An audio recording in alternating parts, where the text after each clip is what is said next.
marshes and wild areas.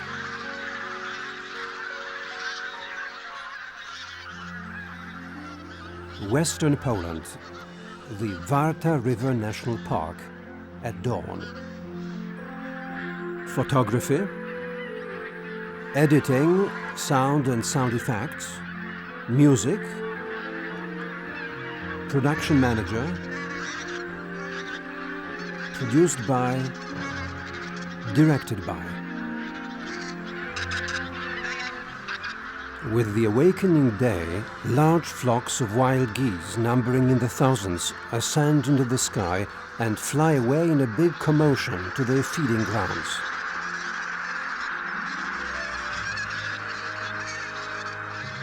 Such large flocks are mainly composed of two goose species, the more numerous bean goose and the less numerous white-fronted goose.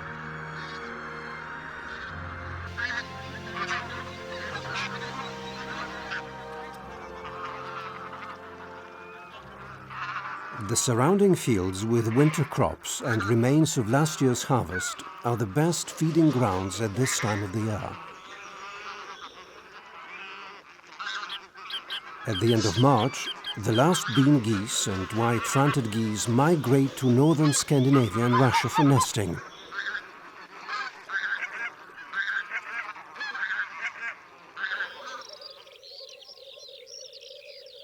We leave the Varta River National Park and move to another end of Poland, the Mazurian Lake District. Here in the Ogrodowczyk military training ground, one can see an unusual spectacle. In the midst of April, the peak of the tooting of the black grouse. Dominant males are tooting in the middle of the tooting ground. As proven by research, they are selected by females. It has also been proven that females prefer older males with a better developed tail. During tooting, the competing birds often engage in fierce fights.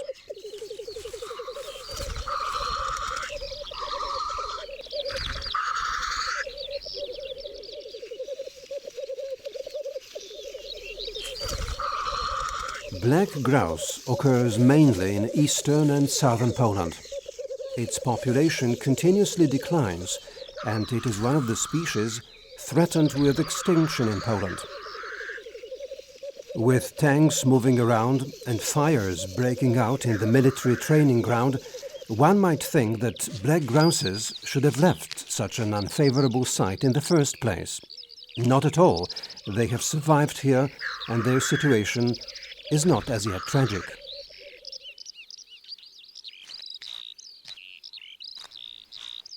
A misty dawn in early spring.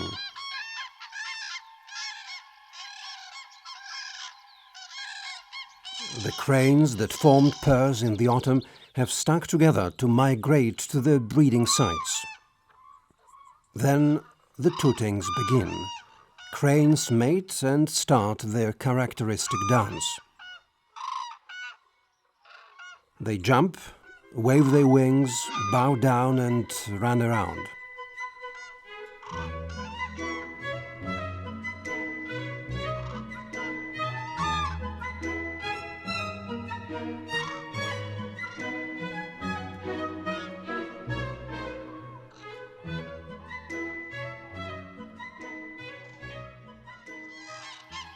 Crane population in Poland continuously increases.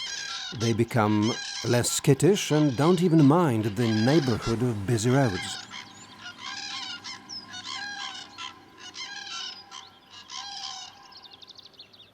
A beautiful, slender shape of the body and elegant movements are the characteristic features of cranes.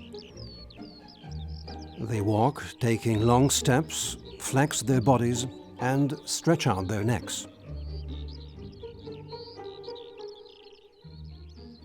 The number of cranes currently nesting in Poland amounts to 12,000 pairs. At the end of the summer, their number increases to as many as 35,000 individuals. A shallow bay in the middle of a large swamp. Some birds come here to rest. A mallard duck male is engaged in his everyday ritual of caring for his feathers. A crane is striding nearby its nest, and a reed bunting is looking out for food for his nesting female. On the warmer days of April, Greyleggies let themselves leave their nests for a short while. They swim out of the reeds into the open water and, like other birds, start cleaning their plumage.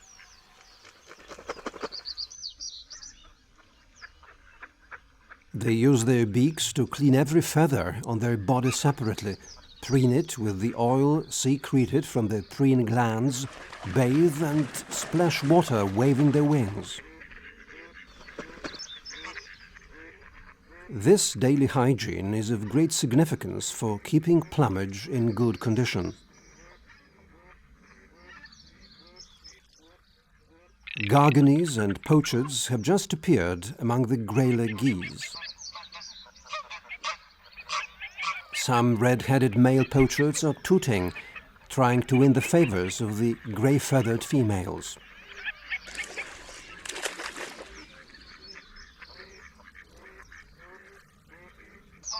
The voices of wild Greyleggies are identical to those of domestic geese, as Greyleggies are their wild ancestors.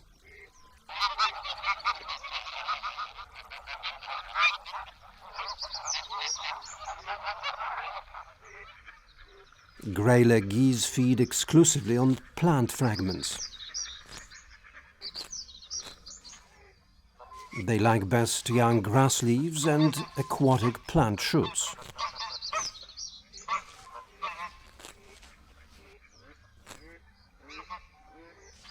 After washing and feeding, it's time for a small siesta.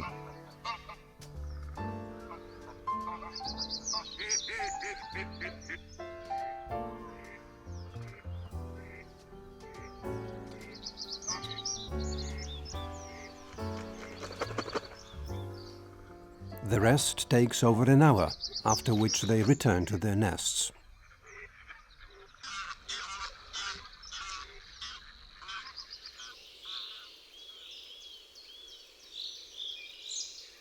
Alder Carr, a virgin alder swamp forest. It extends widely over low moors throughout Poland. It grows in waterlogged marshy areas. Common alders usually grow on high hummocks. They form clumps of different aged trees.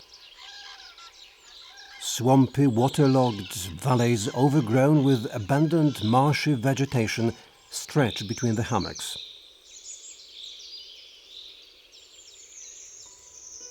Climbers are characteristic of alder stands, of which the late Dutch honeysuckle, our most beautiful liana, occurring in northwestern Poland, deserves special attention.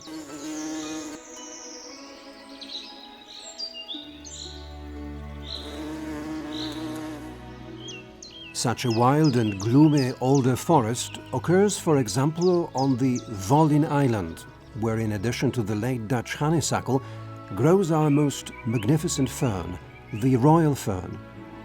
This beautiful and rare fern forms extremely dense and impassable thickets here.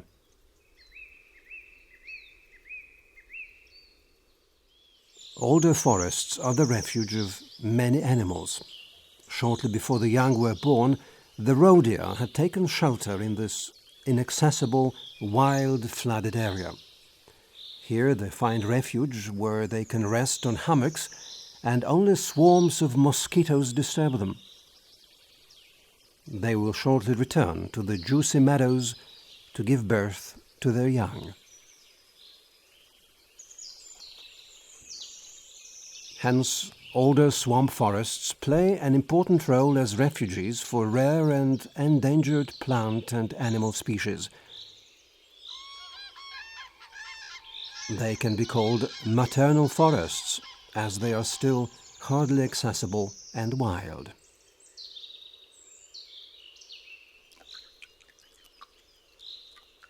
In springtime, alder stands become a cradle for nesting cranes. What would an older forest with its glittering water mirrors be without those beautiful birds, their cries of joy and freedom, their clatter, wild as the forest itself? The disturbing of cranes in early spring may be disastrous to their eggs. If a nesting crane leaves the nest for a longer time, the eggs may cool down or become prey to ravens.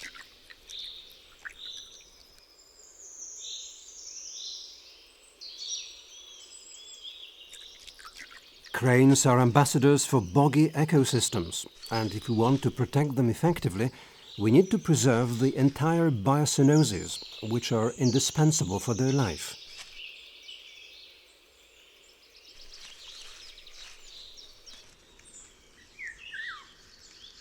A young fox has just left his burrow and is basking in the rays of the morning sun, his body spread on a fallen tree.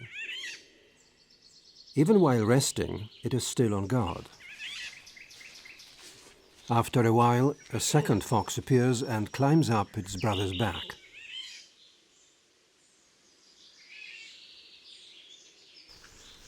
Now, at the beginning of May, young foxes leave their burrow and begin to explore the neighborhood, each time going farther and farther away.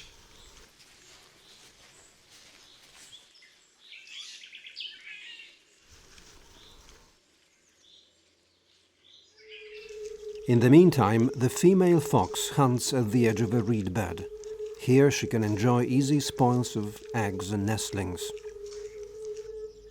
The well-developed sense of smell gives some advantage over those animals which depend only on their eyesight and sense of hearing.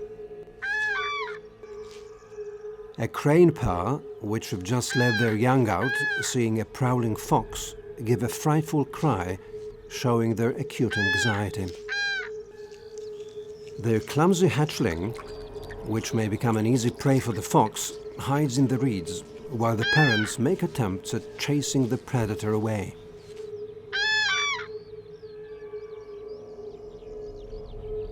Even a bittern has stopped short in its characteristic pose and is waiting for the danger to pass away.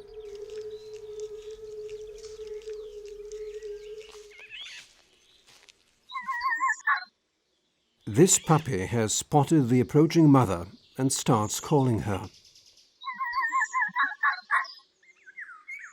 After the hunt, the mother fox has arrived to feed her young. She is vigilant and watchful. Finally, the mother comes up to the puppies and starts feeding them, all the time inspecting the surrounding. After the feeding, she stays with the young for some time and they rest together. In the end, she sets off for a hunt again.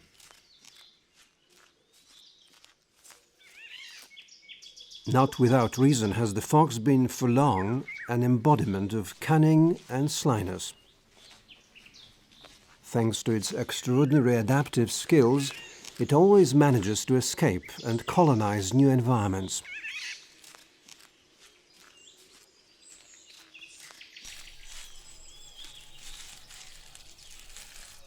It takes about a month for cranes to hatch eggs.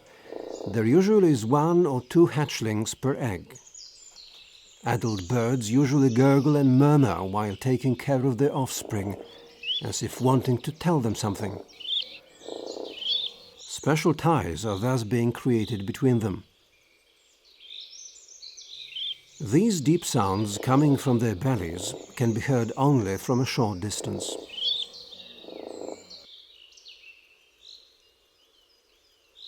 Adult birds carry food for their young in their beaks and drop it at their feet.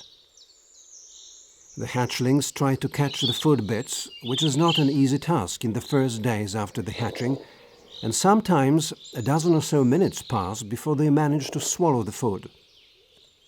Right after the hatch, crane parents separate their chicks from each other as the older ones fiercely attack their younger brothers. Their aggressive behavior stops after they lose their downy fluff and start to fledge. Then the fledglings join each other and all the family is together again.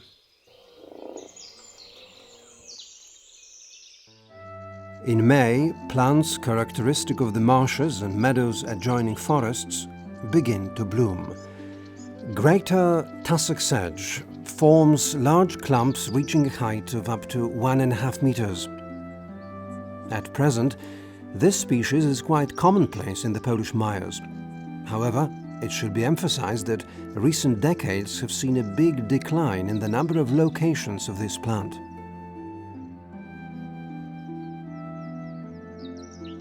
Cotton grass also likes waterlogged marshy meadows. During fruiting, it develops characteristic white, woolly fruits. This wool was once used as a filling fluff for pillows and in thread production. However, as wool hairs were easily breakable, such threads were of poor quality. Meadows with cotton grass are called bielawe, meaning white meadows.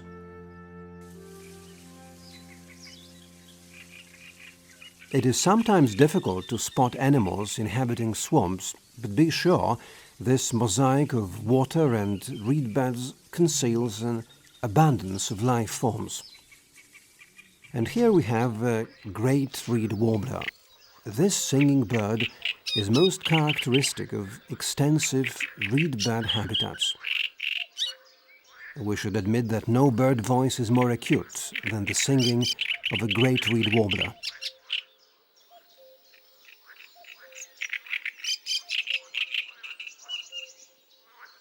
Its song is the prevailing note here in May. It so perfectly fits in the lake landscape that, closing our eyes, we involuntarily visualize an open water mirror and the surrounding reeds.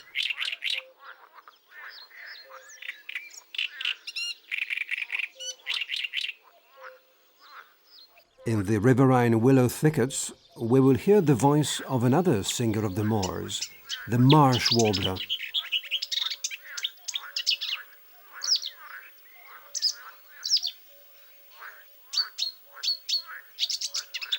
It can be called a polyglot, as it imitates other birds' voices in its songs.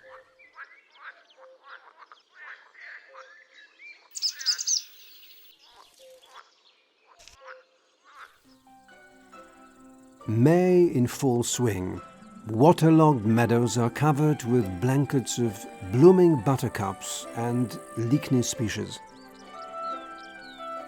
At this time of the year, these are one of the most colorful meadows and stay like that till the middle of June. The wolves are with their newborn pups. The female and her mate have dug a shallow burrow under the roots of an old tree. After 10 days, the grey-brown pups open their eyes, and from that moment on, they have more courage to leave the burrow.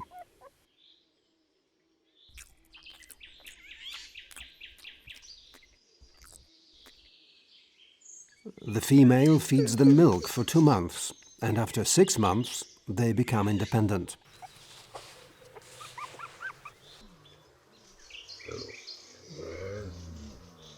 The male assists in raising the pups by bringing food to the burrow.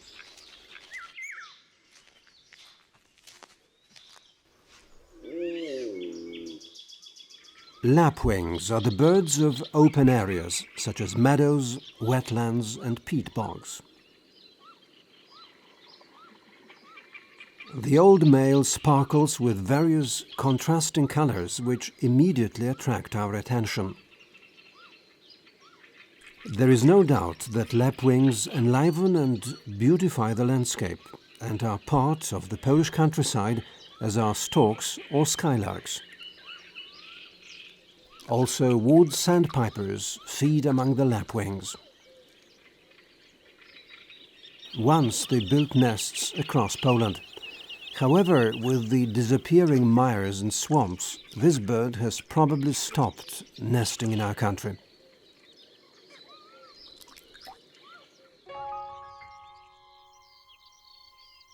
Fields red with poppies make a spectacle that cannot be passed unnoticed.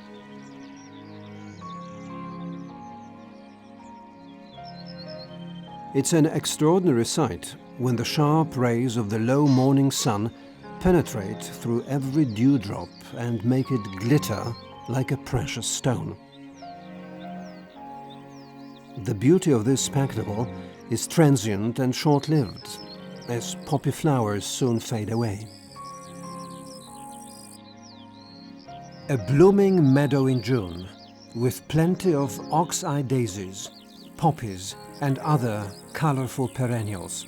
It looks particularly picturesque, like a well-cared-for natural garden. These plant communities are inseparably associated with water. Therefore, they remain fresh and plentiful even during the strongest heat.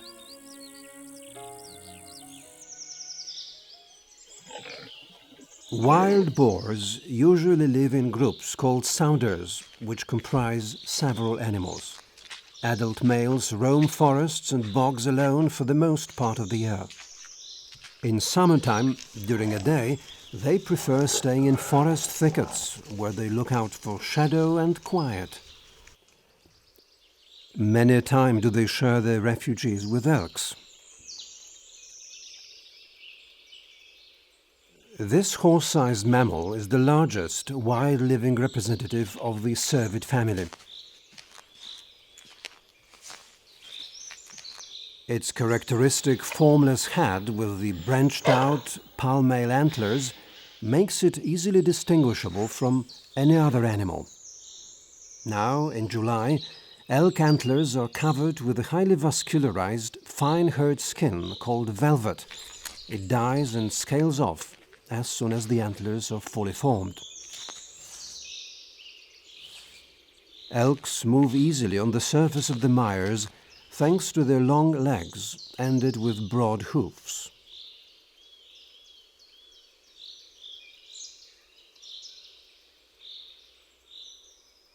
Elks are very choosy as concerns food. They avoid grass, preferring plant shoots rich in protein, as well as the bark of aspens, willows and birches. After several weeks of secretive life in reed beds, the Greyleggies start leading their young, which now can fly, out into the open water. The young of Greyleggies have lighter plumage and beaks which make them easily distinguishable from their parents.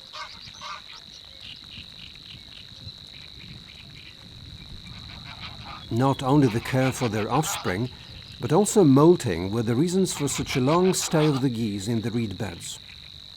During that time, the Greyleggies become unable to fly for several weeks and vulnerable to predators. Now, however, having recovered their ability to fly, they are taking their young for a daily bath. One should admit that the young find bathing extremely pleasant. They splash and frolic in the water like children. Adult birds guard their small territories, and if another family of geese come too close, the intruders are immediately chased away.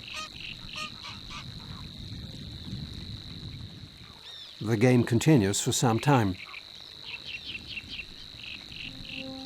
It is interrupted, however, by an approaching storm. The wind becomes stronger. The heavy, dark blue clouds have covered the skies.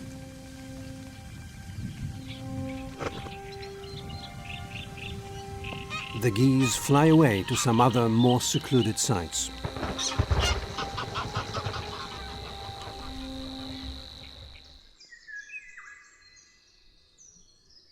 Until recently, the owner of this scaly tail had been one of the rarest among Polish mammals. However, strict protection has prevented its extinction. Today, this animal, namely the beaver, is commonplace and occurs wherever there is water.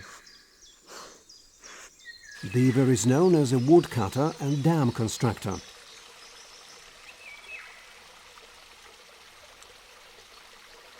Until recently, people had had a vague, frequently false idea of the life of this biggest rodent on the northern hemisphere. Although they destroy trees, their activity brings benefits. However, it should be added that beavers prefer softwood, poplar, alder and willow, which is of no significant economic value to man.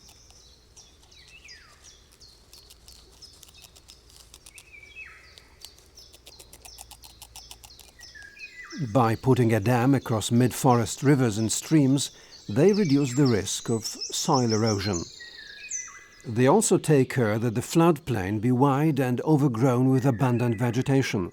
Then it acts like a filter or like a small biological wastewater treatment plant. Such floodplains become automatically a new habitat for wetland fauna and flora.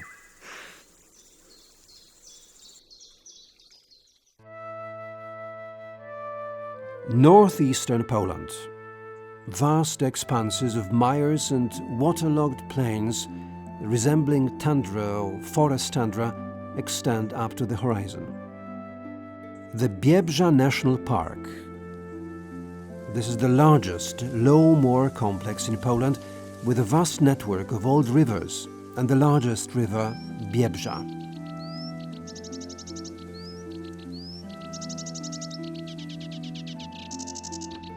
This area is a sanctuary for hundreds of plant and animal species. Here, these Beaver river mires are the largest refuge for the elk in Poland. Elks are the most magnificent and powerful animals of wetlands. The Beaver river mires represent a specific wild and somehow somber landscape of peculiar color, varying through spring to autumn. In autumn, the mires turn dark brown and are interwoven with a pastel palette of colors of the drying sedges, ferns and herbs. Elks are active mainly in the morning and in the evening. However, they often feed at night.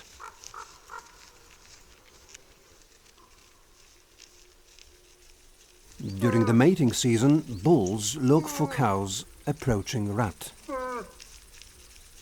They emit characteristic groans, sometimes changing into funny cackles.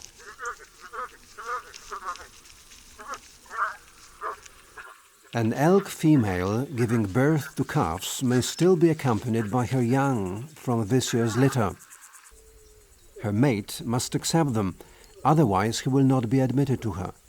He usually assists the selected cow during mating.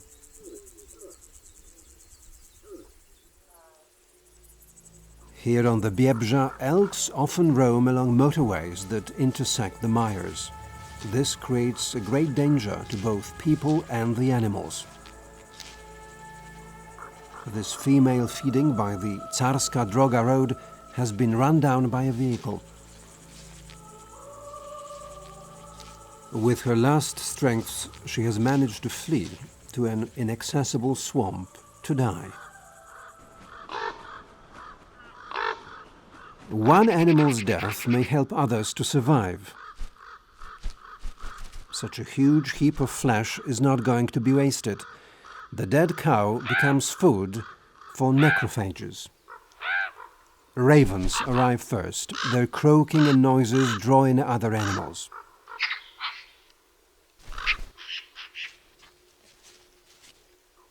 While feeding, ravens often engage in mild fights.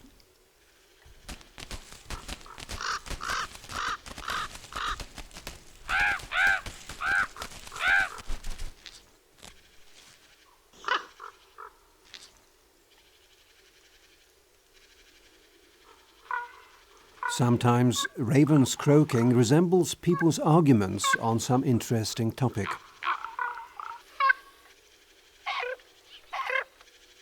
In the autumn-winter season, carrion represents over 80% of their diet.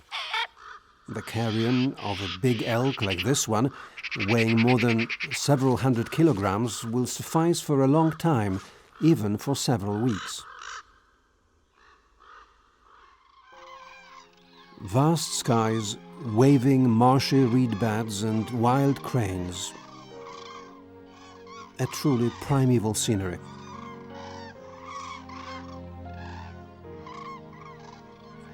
At the end of summer, individual family groups form larger flocks to migrate together in autumn to their overwintering sites and to appear in large numbers at their staging sites.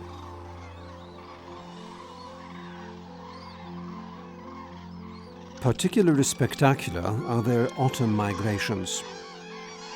Already in August, whole families of cranes gather in the evening at their traditional resting sites in the Mazurian Lake District, the Pomerania and western Poland.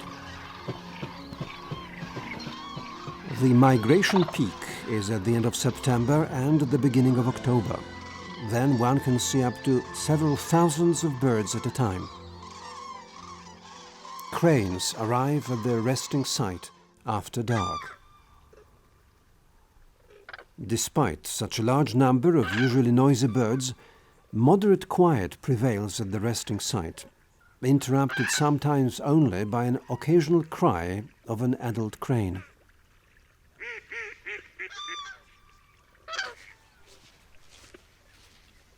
The cries of adult birds are commonly recognized. The young respond with their characteristic whistle.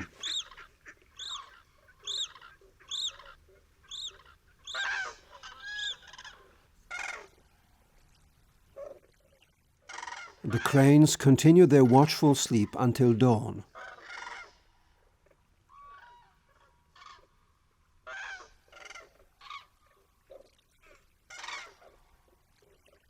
Sometimes the serenity of their sleep may be disturbed by other animals.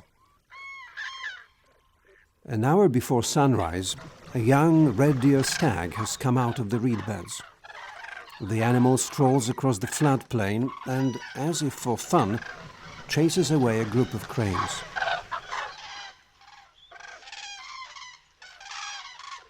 The resting birds fly away just before sunrise. However, on a misty morning, they prolong their departure.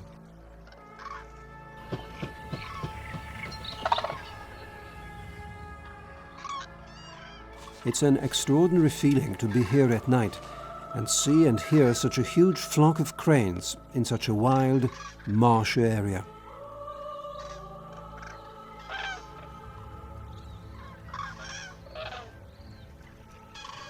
The voices of departing cranes have a peculiar power. In spring, they evoke hope and cheerfulness, while in autumn, they fill our hearts with sadness.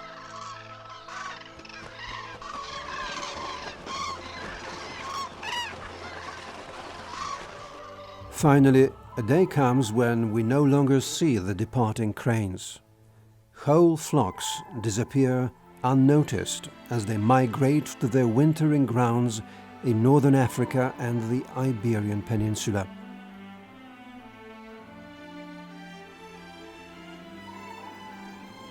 Down on Earth, people find shelter from the cold in their cozy homes, while up in the skies, cranes in a V formation soar through the winds and during the hardships of the long journey.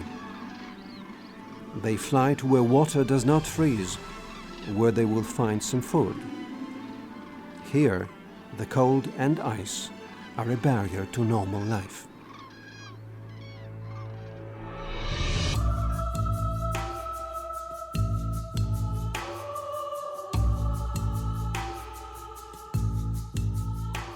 Narrated by Michał Kubicki.